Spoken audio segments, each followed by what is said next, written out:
TPCSI fans, you want to revolutionize your sports investing habits? Allow me to tell you about Wagerwire. Wagerwire is an app that helps you become a superior bettor by allowing you to sync all your sports books and track all your bets in one place. See your current action, your betting history, and stats. You could also sign up for sports books and collect bonus offers. Follow them at Wagerwire on X, as it's the best account on the platform. Head to App Store or Play Store now and search Wagerwire and download the app.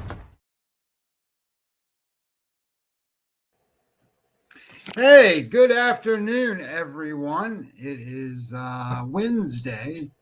What is today? Today is August the 7th. MLB talk. So let's talk a little bit about some of the stuff that's already happened. I had two plays this afternoon. One of them, piece of cake, not a problem. And we talked a little bit about it yesterday with the idea that, you know, if you're not betting Diamondbacks, you know, we need to be betting Diamondbacks. I almost bet him twice. I bet him the first game because Fat was on the mound, and boy, was it a good spot. I actually bet him in two accounts, so I almost double dipped on that one. And they did fine. But I also bet a game that I wanted to talk about because I don't want to spend a whole lot of time because I got to get to one of these games real fast. But I bet the Twins, and I have just not had good luck with Joe Ryan this season. I don't know why. It is what it is. Sometimes it's because he shows up in metrics that is really good. Shows up in projected WAR numbers that are really good. So it's possible. It's highly possible that he gets overrated in my calculations and stuff. So I'm on him a lot. Anyway, he's pitching today. And he's pitching against Javier Assad. Now, Assad's always bad, and he doesn't do much. He gives up a lot of runs in a short amount of time. So I'm like, yep, this is a good spot. Twins are in a good spot. And so I bet Joe Ryan today. So what happens? Joe Ryan goes out. Well, Twins go out. They score in the first inning, 1-0. No worries. I'm like, okay, good. We got a good start. And then come back, okay. Cubs hit a home run. All right. Well, sometimes that happens, even if you're a good pitcher. So it's 1-1. So then the Twins go out and say, well, we're not going to be happy with that. Then they go score another run, make it 2-1. Like, all right, good. So Joe Ryan then can't complete the next inning. He gets hurt. And maybe it was the next inning. I think it was that inning. Maybe it was the third inning. Yeah, where is it? There it is.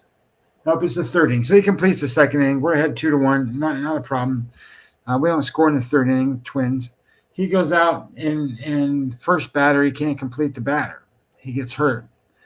And they bring in Trevor Richard, the guy that they got from the Blue Jays. And I'm thinking, okay, Trevor Richard's not bad. I'm kind of liking that. But he can't get the guy out that Ryan was facing, so he got a base hit. And then if I pull this up, because I just want to quickly get to this for a second. When in that particular inning, you have there we go, all, and you get him on. So what happens is Trevor Richard comes in, replaces him, and that guy gets a base hit, and then he steals second. Okay, well, whatever. So then they walk Christian Betancourt, and I don't know if you've really paid any attention to Christian Betancourt, but Christian Betancourt doesn't hit 200. He's one of the worst hitters in baseball, swings at all kinds of crazy, stupid stuff. He's an automatic out. So you walked him. So now you got guys on first and second. Okay, well, then Ian Happ grounds into a forced out, so he got one out. So now you guys got second and third. First and second. And then or first and third. Then Happ steals second. So then they walk the next guy. So the bases are loaded. Then he walks the next guy.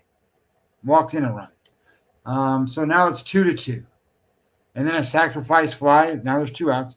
So now there's 3-2. Well, let's wild pitch the next guy in. So wild pitch, next guy scores. It's 4-2. Then he throws another wild pitch after he walked a batter. Then he walked another batter. So sometimes when you make your bets, you just sit there and you're not in control anymore. So the point of this story basically is when you're no longer in control, just go along for the ride. Sometimes it's not a very fun ride like this, where you get an emergency pitcher that comes in. He didn't even get through the inning. He pitched 2/3 of an inning. His line was where is it? There he is. He pitched 2/3 of an inning. He gave up 1 hit. He walked 5, which is a record for Minnesota relief pitchers. Walking 5 guys in 1 inning has never happened before. Starting pitchers have, but not a relief pitcher.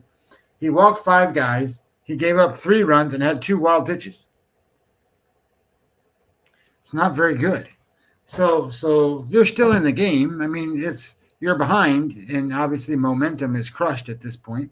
It's 4-2, so you just got to battle your way back, and that didn't really happen for them. And then they gave up another, I think it was a 2-run homer. They gave up another couple runs and made it 6-2, and then the game's over.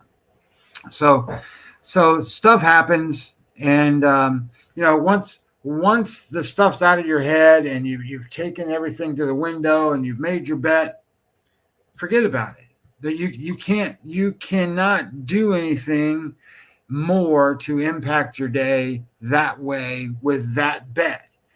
Now, yesterday we talked about it a little bit, and a scenario came up. I think it was Brian was on here, and he said, "Hey, look, one of the games you talked about yesterday, where they went out and scored 4 runs in the first inning, and that was great, right? And everything was going on good, and then all of a sudden the other team scored 5."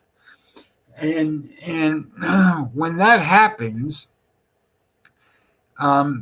you're looking for live bet opportunities, and that's going to create one.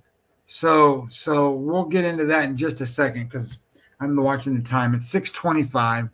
We got 35 people on here. I don't know if we're going to end up with we're getting close to 300 now. So we'll see.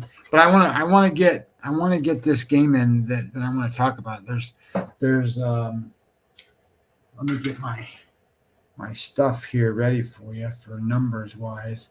So this one is 640, right?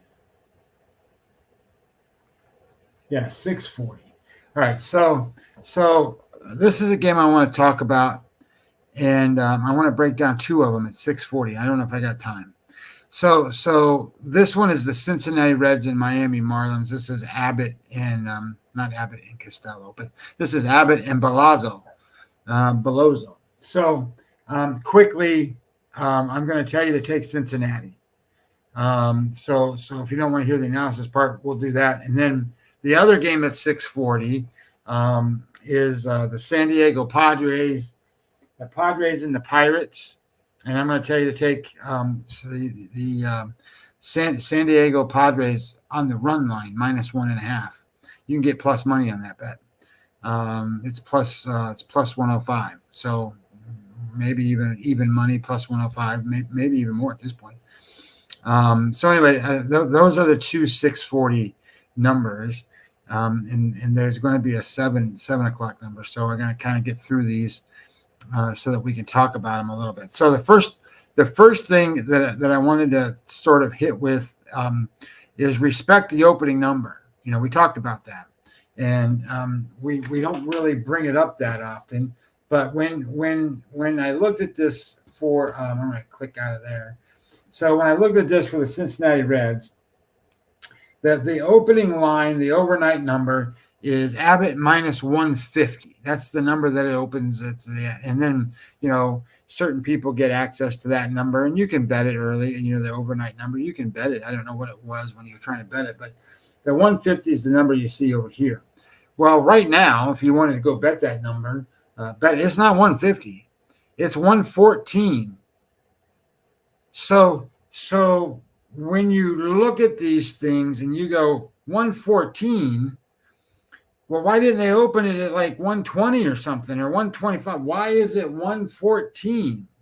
So then you got to start doing a little digging and a little research and a little bit of thing, and you go, I get it. there's situational spots and there's all kinds of things where people go, well, the Reds scored all these runs yesterday and they got all these hits yesterday. They're not going to do that twice.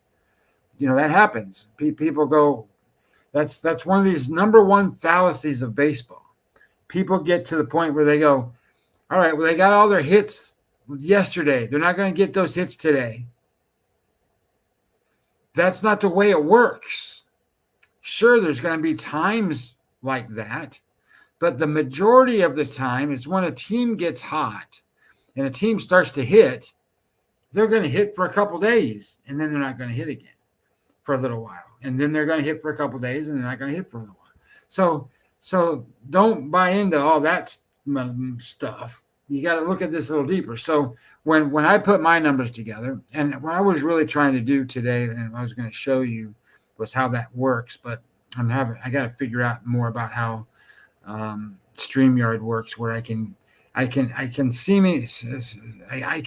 like a website picture to come up, but I'm having a hard time with trying to get a file that I've got like with Excel or something where I can show you those things. So I'm trying to figure out how all that works. So anyway, that's a tutorial on my end.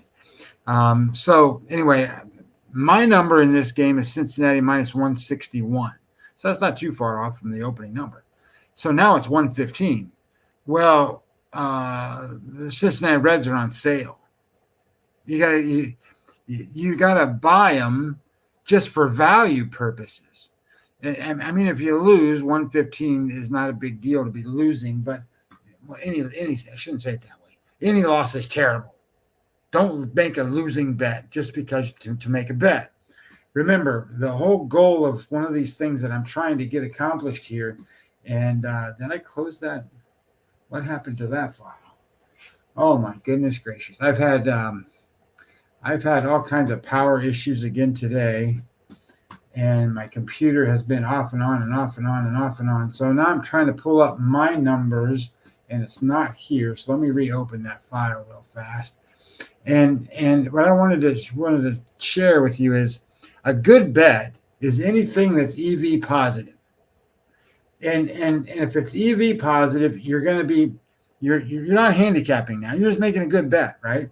So a good bet in this particular spot with the Cincinnati Reds, if the Cincinnati Reds are minus 115, we'll call it, that's a 15% EV positive bet. You got to make those bets.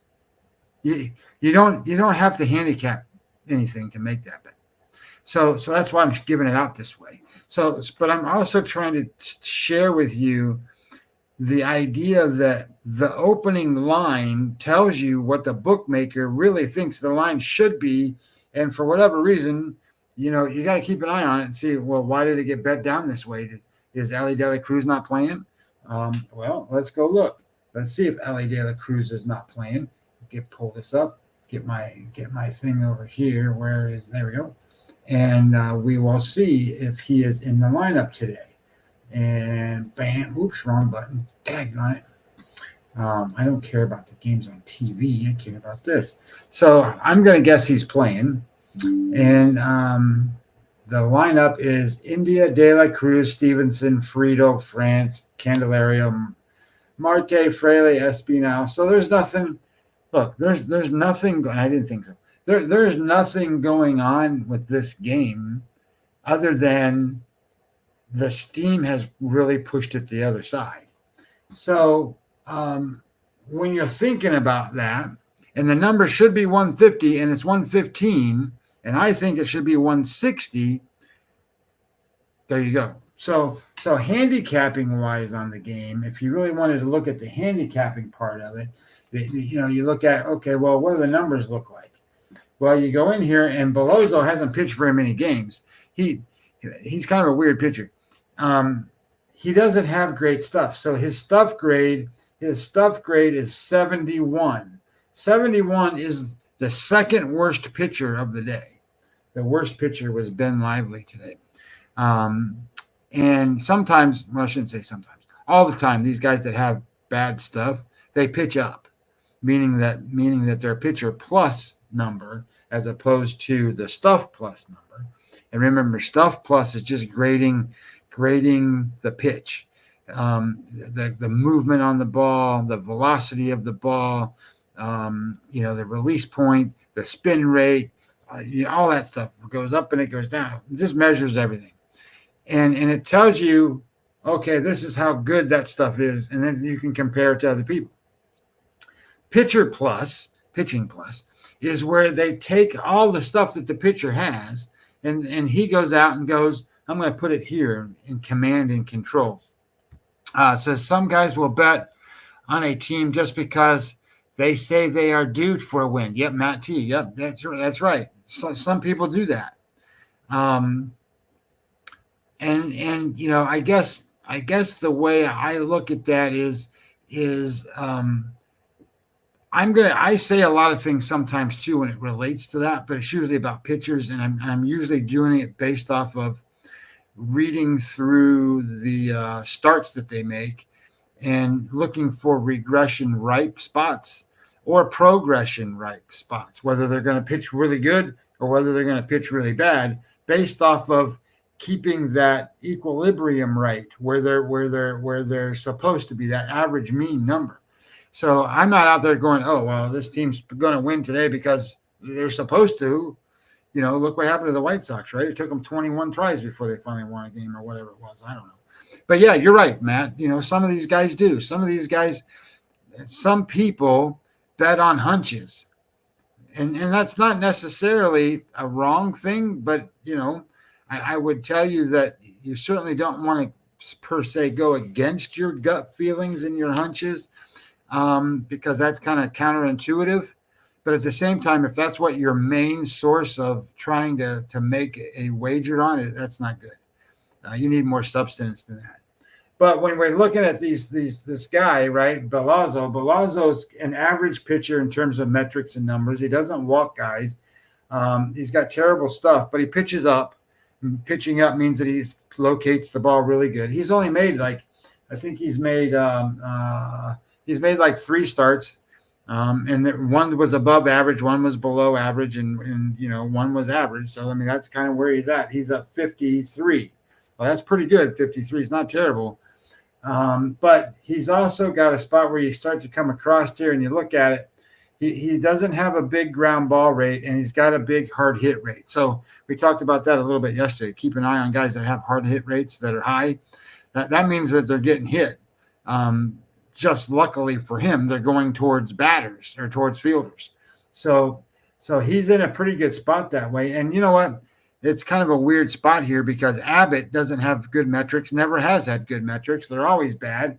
But when you look at how he pitches, Abbott has thrown 22 games for the Reds. He's won 12 of those 22. There's 12-10. That's pretty good. And, we just talked about Balazzo being a guy that puts the ball in the right spots and does all this stuff. He's made 3 starts, haven't won any. Of course, I get it. It's the Marlins. They don't win a lot of games. But, the Reds just scored a lot yesterday. They're on sale today. You buy them and you go and say, let's go, right? And here's the other kicker. The other kicker is that Abbott's a lefty. And if you're a left-handed pitcher and you're playing against the Marlins, there is absolutely 100% no way. Situational. There is no way you can bet on the Marlins. None. They've played 39 times against left-handed pitchers. They've won 8 times. 8 and 31. That's not very good. That's worse. That's almost worse than 0 and 21. It's not, but it's almost. All right. So anyway, I think that not beating a dead horse here. You play on Cincinnati because you have value, and in baseball. Shouldn't say that. When you got 2 things, and it's very critically important to understand the 2 things. When you're sports betting, the number one aspect of sports betting is to make a good bet, period. End of statement, done. You make bets that are expected to win. That's it. EV positive bets, nothing more. Okay? Now, where it gets all hogwashy and all messed up is when you start handicapping games, because handicapping is different. Your handicapping is totally different. You don't need to know know one thing about these teams to make bets. You don't. That's top-down betting. That's the essence of what these people go out and they go, well, I bet numbers. I don't bet teams. That's what they say. The next time you see one of those people that do that, to go and say, okay, that's great. What's your edge? What's your percent edge, and why'd you bet this game then? If you're not betting the team, you're betting the number. So if you're betting the number, top-down betting means that in this case, right, it's 115 at this sports book. Let me see if I can do this to show you a good way. So if I were to go on and I pull up, there it is. If I go and I go pull up unabated, right, and I sign into my unabated account, and I want to go look at these lines, and the what's cool about, I don't care about that stuff. I'm not buying your packages anymore. So if I go look at these lines and I go across here, they have 1, 2, 3, 4, 5, 6, 7, 8, 9, 10, and I can set it up differently. I just have it set up. There's 10 books. And what you're supposed to do is you're supposed to go and say, where's this game? This is the Cincinnati Reds, right? So they're looking at it's showing Bovada minus 121, FanDuel 122, 122. There's a 135, 125, 117, 125, 125, 125. So the best number on this board for what I'm looking at currently is 117 at Bet Online.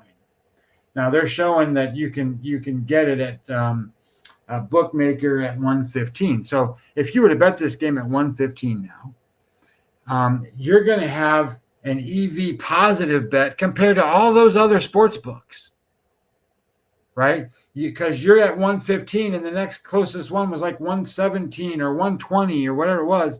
So you're going to have that percentage of edge to the other sports books. So you're getting the best deal, the best bet on that board, on that play right there.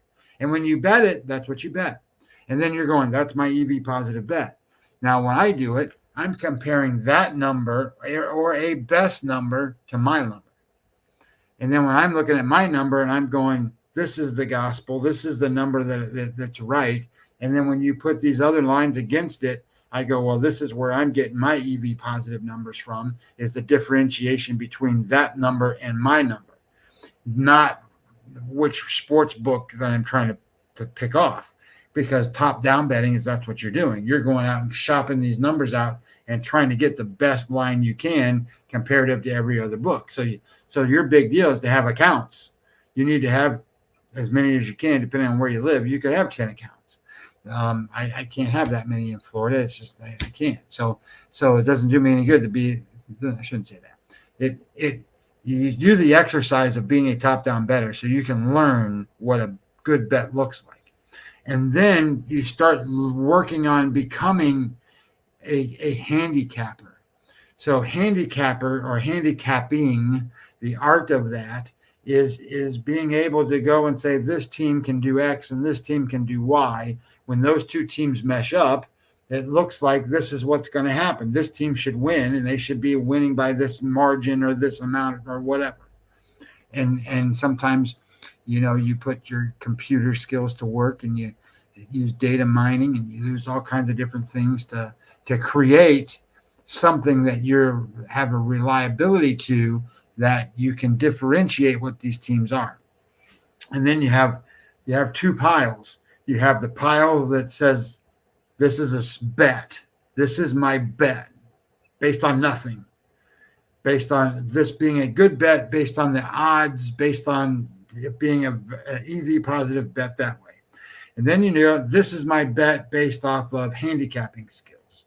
And this is what I think is going to happen when I start meshing these two teams together. But where it gets confusing is marrying those things together, because a lot of people think sports betting is about the handicapping. And it's not. Maiden Focus says Taj Bradley is covered tonight, 5.5 strikeouts total in 11 of 15 starts. It's plus 125 at DraftKings, FYI. Okay, so let's talk about that. So just because he has 11 out of 15 doesn't mean he's going to have 12.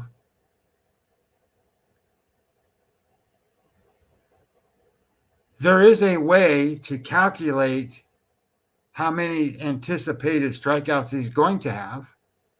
You don't, and I don't know Maiden Focus. I know this is your first time on the show, and I love the comment because these are perfect things, right? And it says more likely than not at plus money. How do you know? Why do you say that? Well, why do you say more likely than not? What's your number? How many strikeouts is he going to get? So if you don't have a program, if you don't have a company that you're using that predicts this stuff for you, you need to write a program. I do. I have a program that tells me how many strikeouts he's going to have. Where's my program?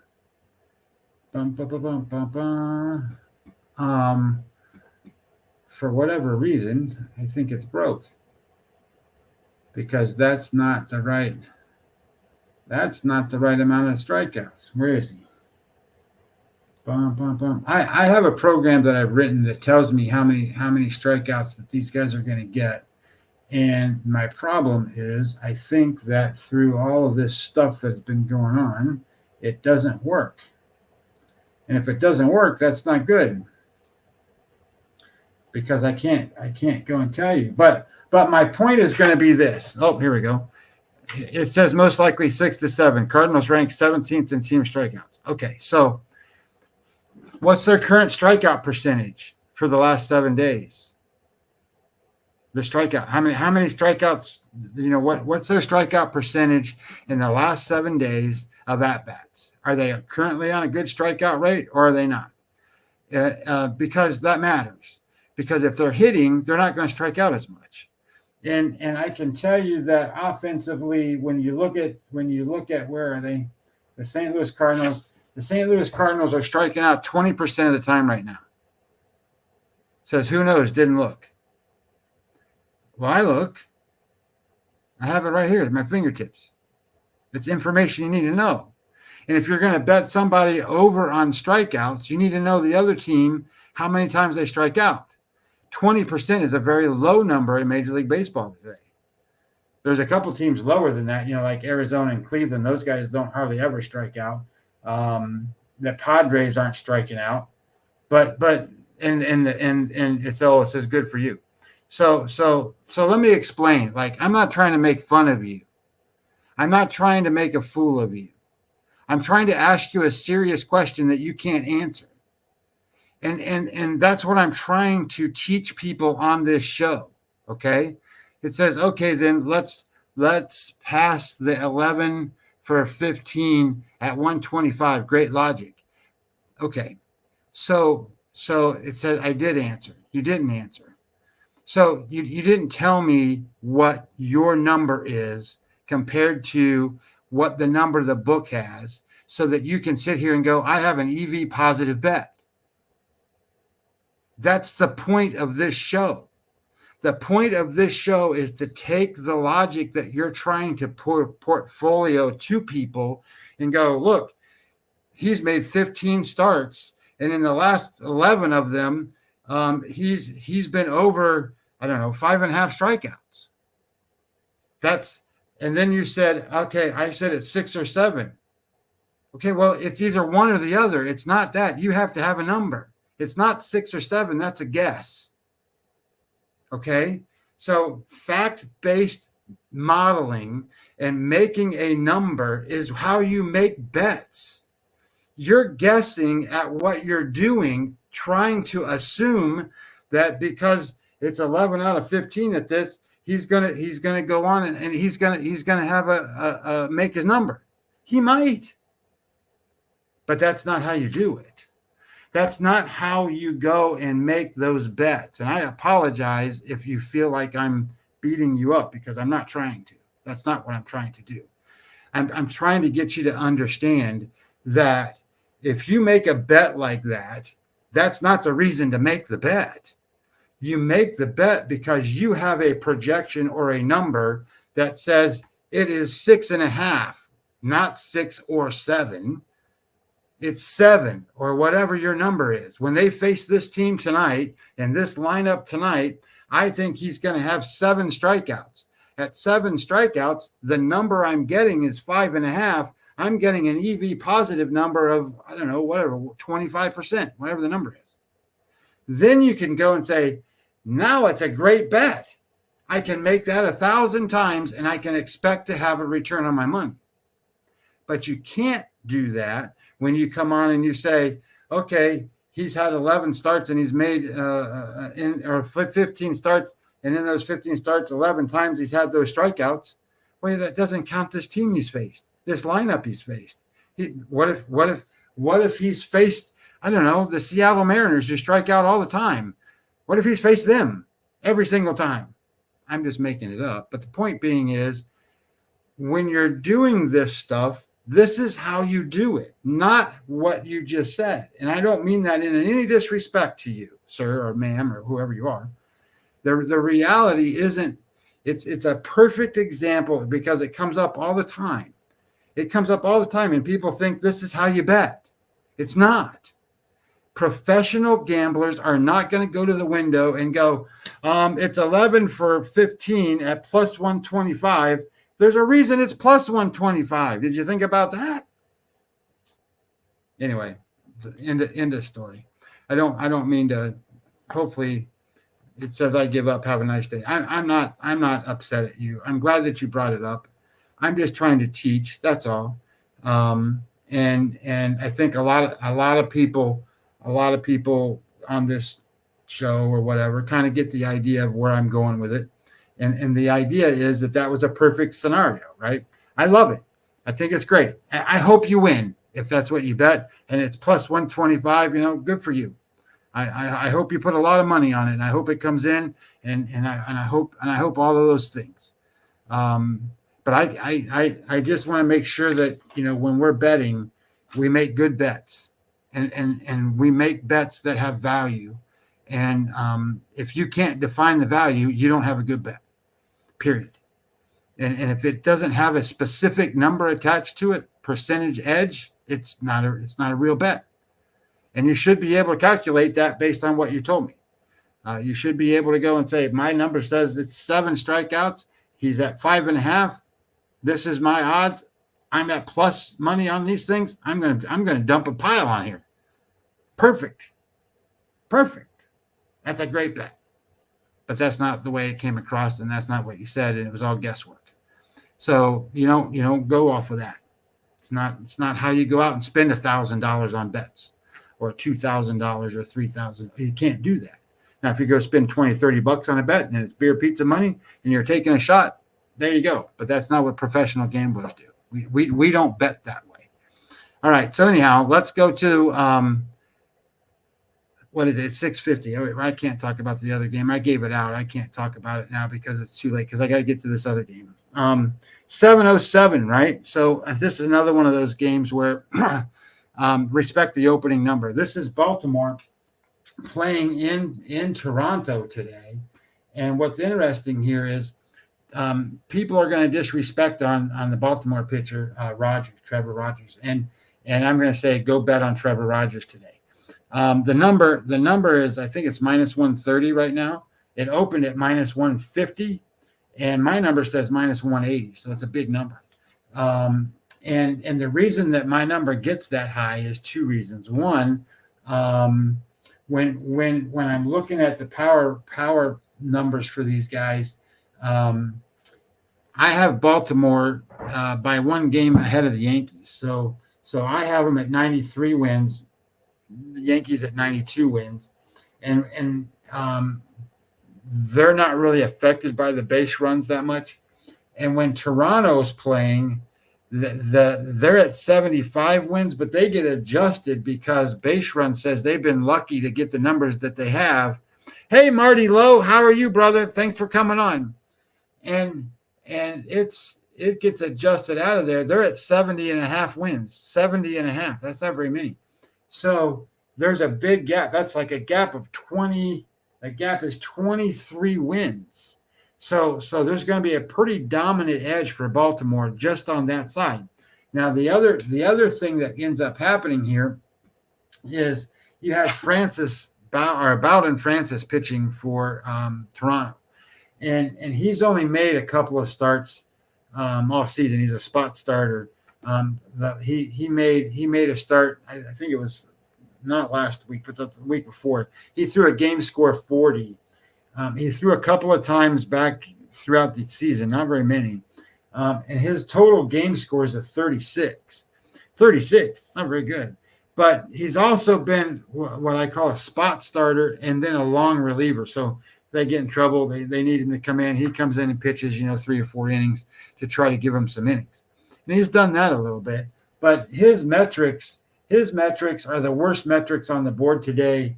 5.57 xFIP, 5.65 Sierra, 8.84 FIP. Now, that's terrible.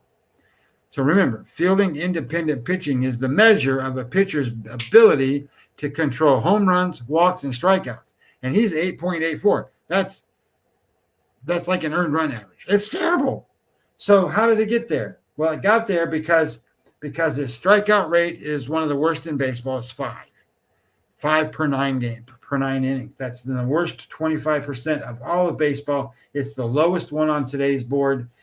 His walk rate is 3, so it's average. But his home run rate is 4. 4 home runs per 9 innings. Okay, well that's if he pitches 5 innings, he's going to give up 2 home runs.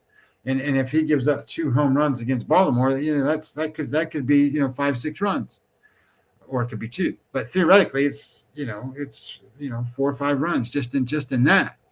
And then his batting average against is the worst in baseball, top 25%. His ground ball rate is terrible, and his hard hit rate is 50%. So every other ball hit is at a higher velocity off the bat than it's supposed to be.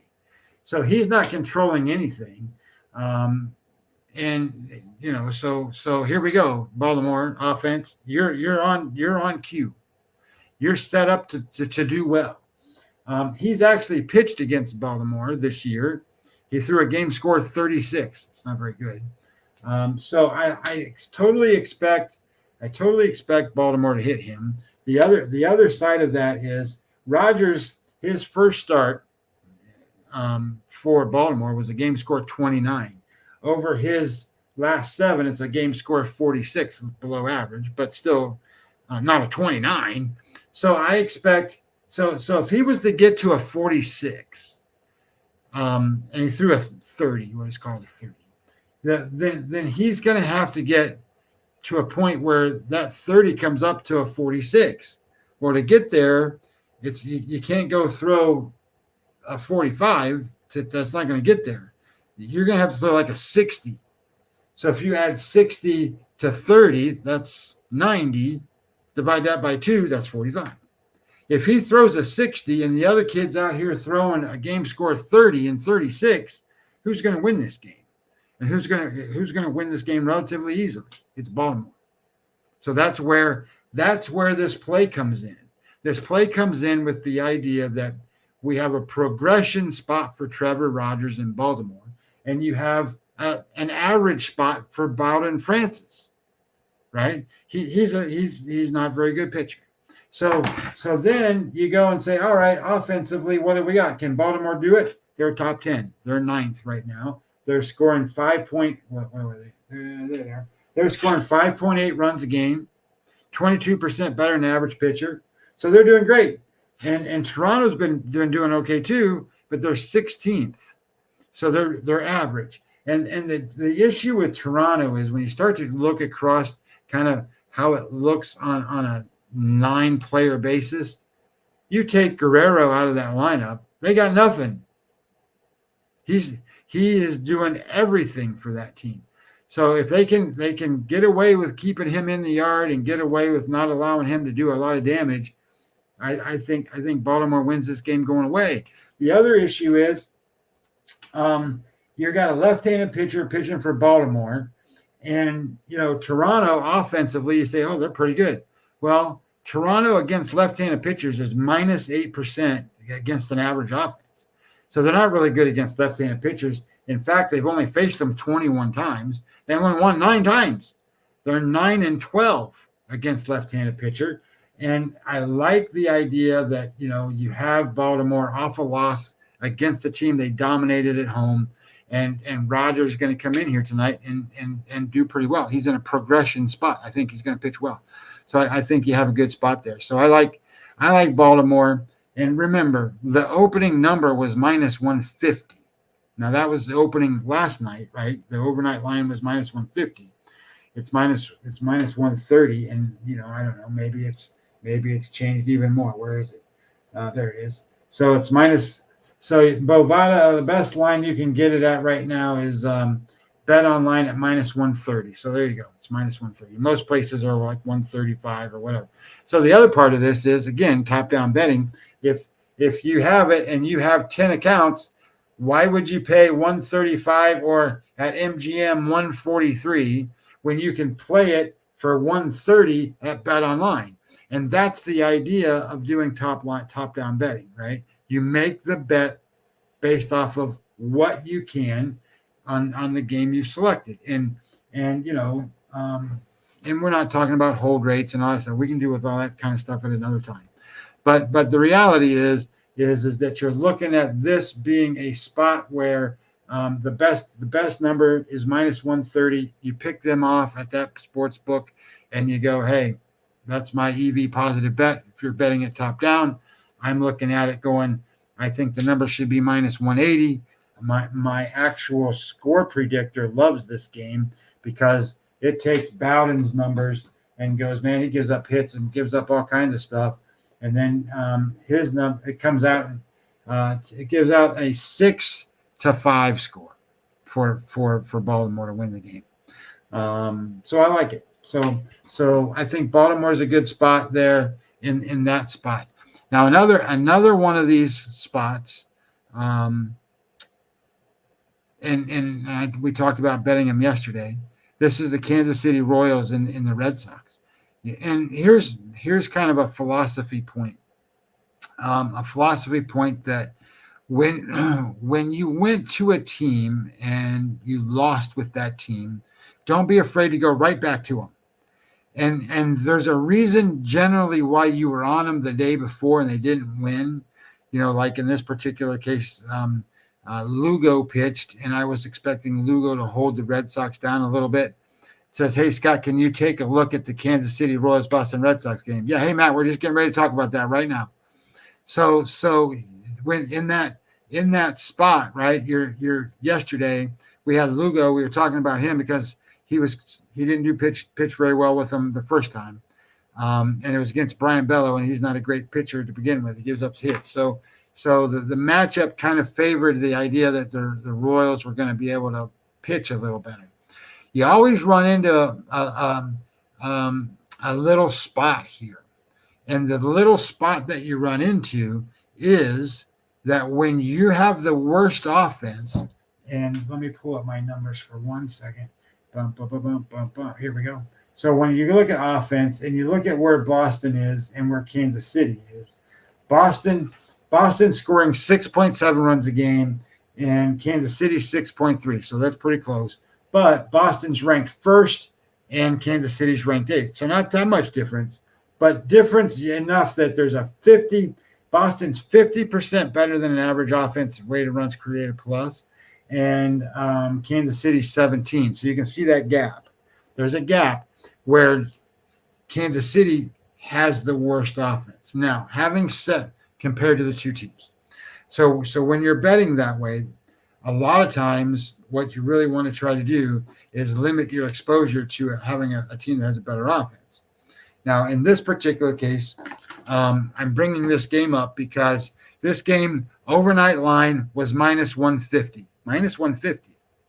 My number in the game is minus 142 for all for Kansas City.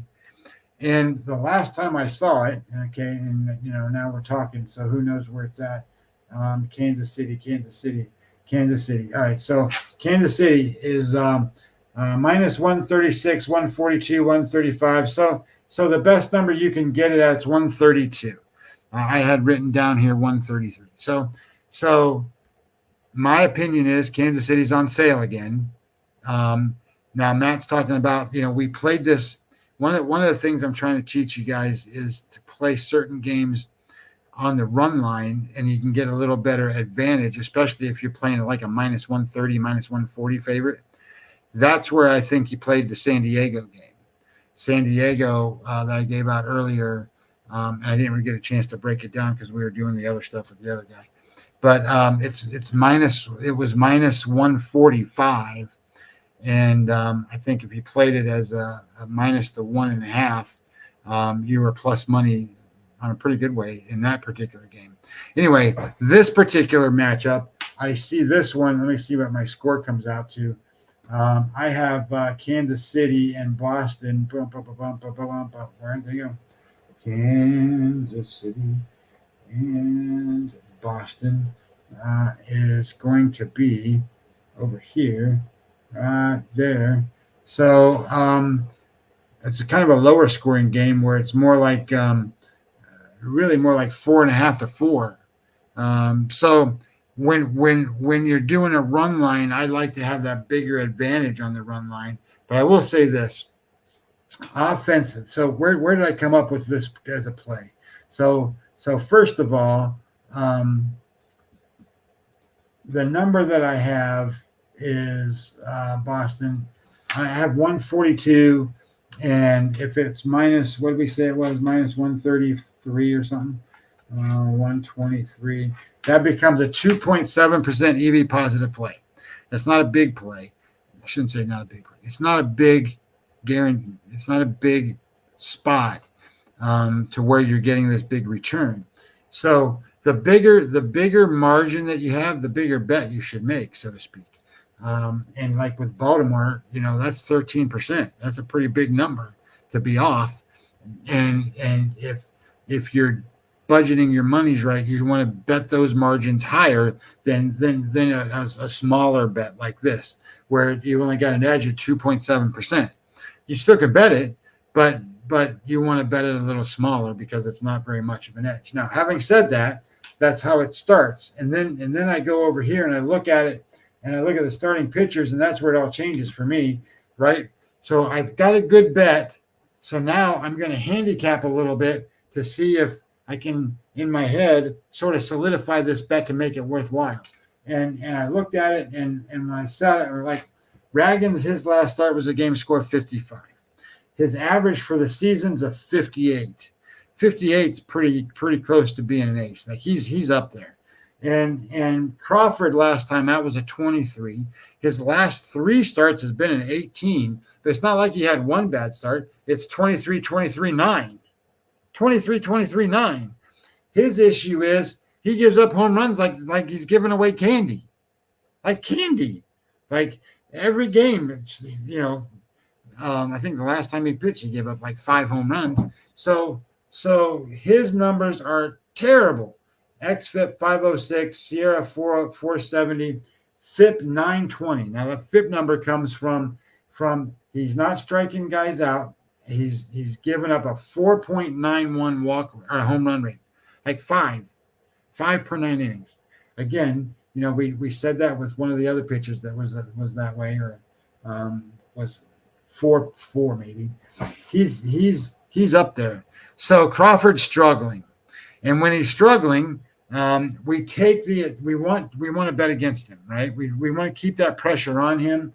And Ragan's at home, left-handed pitcher. He's pitched against the Red Sox this year.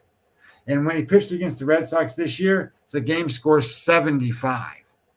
And to be truth be told, Crawford, he's pitched against the Royals, and that was his last time he threw a good start. Game score 77. So those are 2 really good starts. if we get that, we get that again today.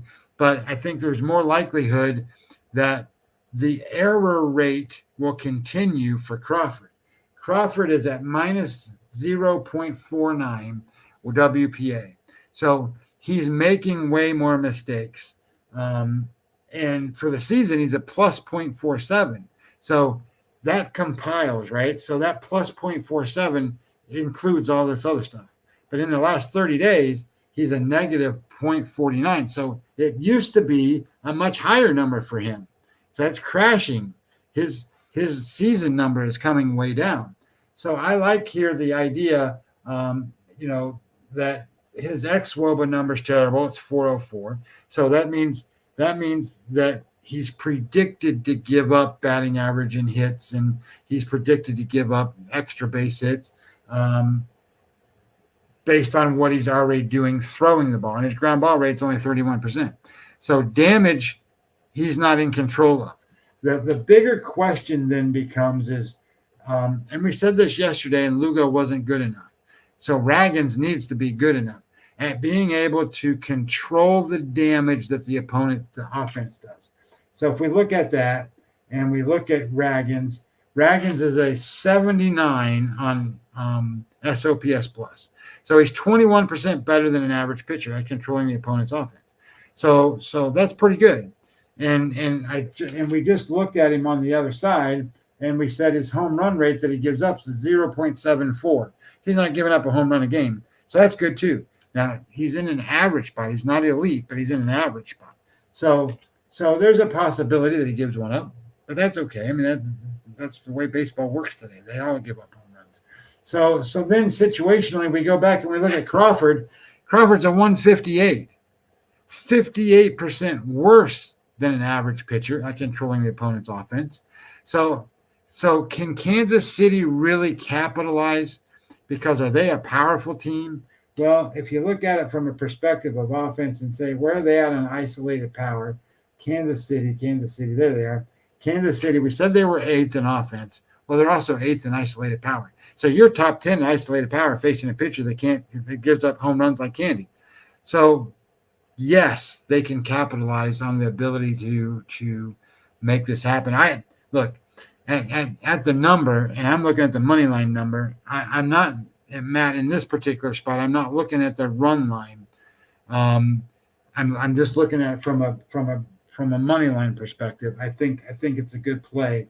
And then when you look at it, I'm trying to look at the bullpen.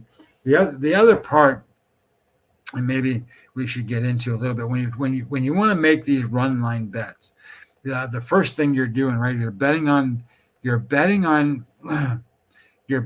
your pitcher, right? So let's say it this way. Let's go back here and I'll show it to you.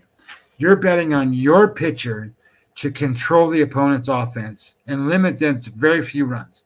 San Diego. And of course, I'm not watching the game right now. Maybe they gave up, 10 runs already. But San Diego, King is pitching tonight.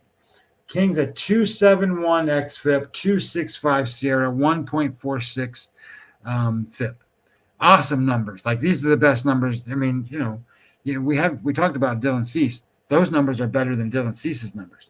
And he's 11.17 strikeout rate, 1.86 walk rate. You know how many home runs he's given up? 0 in the last 30 days.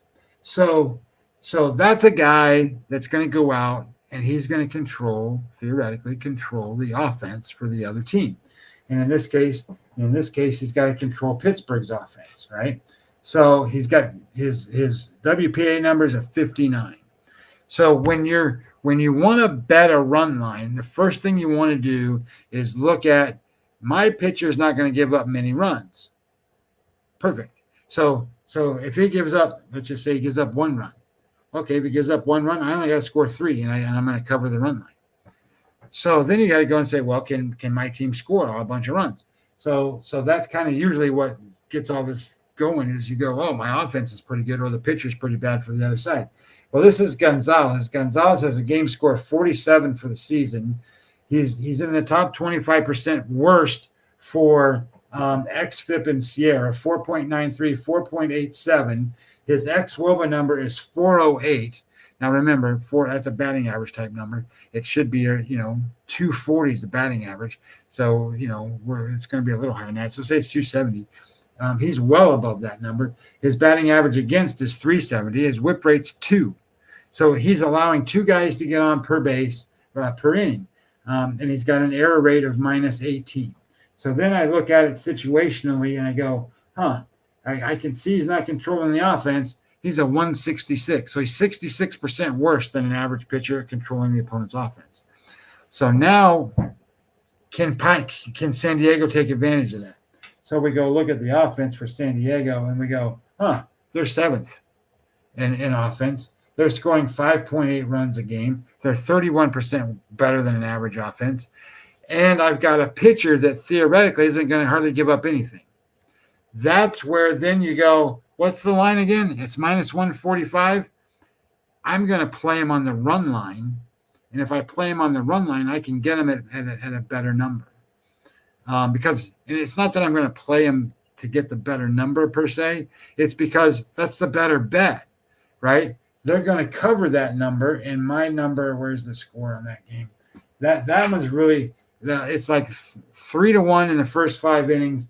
And then Pittsburgh's bullpen's not been real great as of late. So it's 7-2 final score. I look at that one and I go, that's kind of the run line play that you're looking for. And Matt, I think that's kind of what we're talking about. And I didn't get a chance to break that down real well. But that's kind of the idea. The Kansas City game, I think you can play any of these games on the run line. Don't be afraid of the run line. But at the same time, I tell you that sometimes you got to play it on both. I would, maybe, something or set it up however you like. But if you played Kansas City, for example, at minus 130 or 133 or whatever the number is, and you played it for, a unit, whatever your unit size is, we'll just say it's $50. And then you played on the run line, and you said it was plus 155, and you played it for a half a unit. Well, you win that one, you win the other one, you won 2 units basically. So I think you look at it from a perspective of manage your unit flow, manage your bet structure right, manage what you think is what your better bet is. If you think that the run line's your better bet, then put your full unit on that one, and don't play the other one. If you're playing one, don't play the other one necessarily. If you're expecting it to win.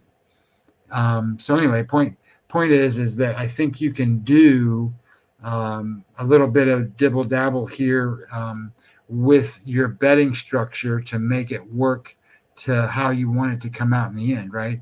So if you want to make 2 bets and you want to make 2 bets a total of 1 unit, then you got to do some math and do some calculation to kind of figure out how that's all going to work out to how much you put on one and how much you put on the other one, if you win them both. And that's kind of what you do. So that then you're also controlling your unit flow.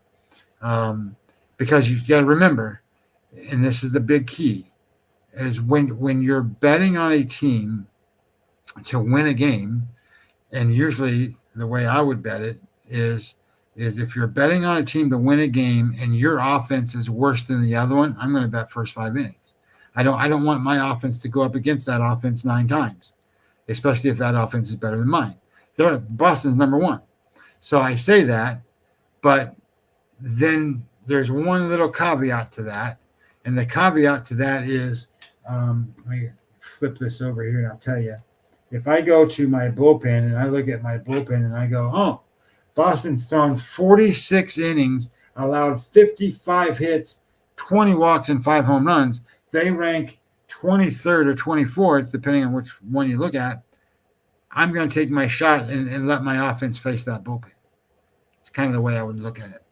And so the edge of the team that's got the better offense kind of gets dissipated by the fact that your offense isn't facing their offense.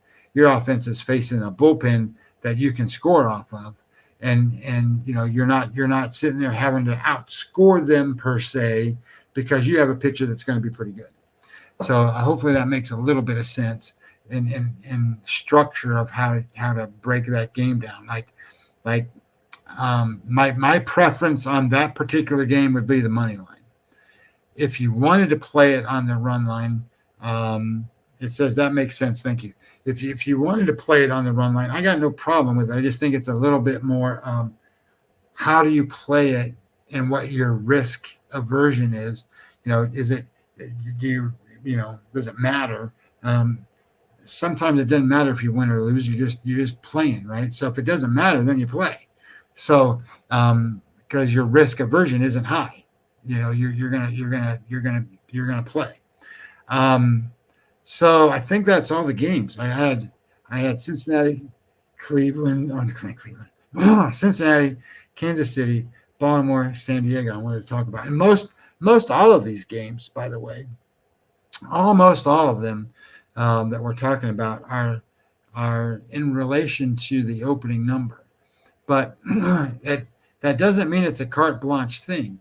So if I were to go back to kind of this other screen where I can see some of that, and I go and say, like, for example, some of these games that are not starting, but say they're getting and look, Miami scored 5. That's what it looks like to me, off of Abbott right away. Team that's won 8 games out of 30. But if you look at some of these games that were bet, so Oakland was minus 235 today, and I get it. That's the opening number. And sometimes these sports books don't keep it that way. They marginalize it a little bit so that you can actually play it. So anyway, that ended up being minus 176 at Circa, minus 180 at Superbook, minus 180 at South Point. That's 50 points difference. And they won the game. There's Baltimore ahead 2-0, so that's good news. So what I'm trying to tell you is here's a perfect example. That game that I was on earlier with before the show started was FAD against Cleveland. Overnight line was Arizona minus 140. Okay, now that a lot of reasons for that, but then it came back over. Ben Lively's minus 110. At one time it was Pick'em 105, 105. People were betting on Cleveland like they don't think Arizona's any good and they think Cleveland's this great team. But they don't win just because the number goes up. But sometimes they do. So the other side of that, for example, is Kikuchi pitched for Houston today. That number was 120. It looks like it was Circa went off at 128. Bookmaker 126, DraftKings 130. So it went up 8 to 10 cents. Okay, well, that's a reasonable amount of money for it to go up, but it won, right? So when you're sitting here and you're going, what do I do? Do I follow this? Do I not follow that? Well, you don't know if you don't have a number, and that's why it's important. It's important to be able to either make your own number, know somebody that makes a number that you can follow, or kind of have an idea, because the only other way you have to do it is to top down bet. And there's nothing wrong with top down betting, but you're not going to necessarily see value in whether you should chase steam or whether you should bet against the steam, right? I sit here and go, these games are all on sale. And you're like, well, how do you know they're on sale? Well, they're on sale because they don't match to what my number is. And then my number is a static number. It's not going to change. So all the betting number changes because of the risk and different things and bets and whatever that they're doing to try to get you to bet. So it changes and entices bets. So I sit back sometimes and go, I'm going to pick that number off and pick that number off because that stuff's on sale. And that's kind of how it works. So anyway, that's where we are. Hopefully we have a good night tonight. I will tell you one other spot that I kind of like. I like the Phillies tonight. And the reason is because Stone is pitching for the Dodgers. He's been struggling. and this kid Phillips. He's had one bad start, and I think the Phillies offense is kind of clicking now a little bit, and I think they should be able to do pretty well. You can get him as a dog. It's just a spot that I think has value. I think you can get what's the number on that game, Phillies. So right now the Dodgers are minus 140 at bookmaker, 135 at Circa. So it's plus, that's like a plus 130, plus 125 number, and my odds on that game. If I go to them, is down here. I have it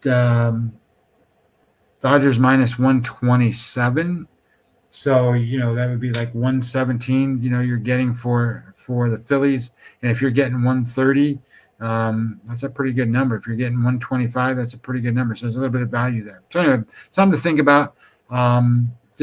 I think it's a good value spot. Doesn't necessarily mean it has to be a bet spot. I just think it's a good spot, especially if it's the last game of the night, and you want to kind of look at it that way and go, hey, have a good day, and pile one on.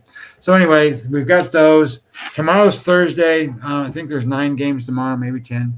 The Thursdays I don't generally do a show. So Friday I'll be back. I'll be on Friday, guys. I can't thank you guys enough. We're getting a lot of communication, a lot of talk. We're getting some good feedback, good communication, a lot of stuff happening. We talked about, my odds and different things. If you want access to that stuff, you just become a client to me. It's $100 for the whole year. And you just sign up through the website. You just go to mlb-daily.com. And you'll get Webby odds every day. You'll get EV Plus tool every day. But the goal isn't for me to give you picks, even though I put in there what I bet, and then you can either follow them or not follow them. Sometimes you might want to fade them. But the point being is you get the information and data, and you can ask questions, right? You can ask me whatever you want. Contact me, do whatever. And you can do that through Twitter. I don't care. You just ask me if normally I don't mind. I answer questions. So as we go through all this stuff, there's information and data in there that I publish every day. I have a pitcher report. I have, my odds. I have an EV Plus tool. We do the offense, and we kind of group it in clusters too. We have a weather report that, it's just copied out and pasted out of another site. But there's a weather report in there. And there's a situational tool that works pretty well. And that's where some of these data points, SOPS plus numbers I give you, stuff comes from, is from that. So if you want to do those things, great. The other thing is, again, I always say this, but I'm not real good at we're doing what these influencer people do real smooth. But, hit the like buttons, hit those retweet buttons, hit those sign up, subscribe buttons, I guess, whatever they are.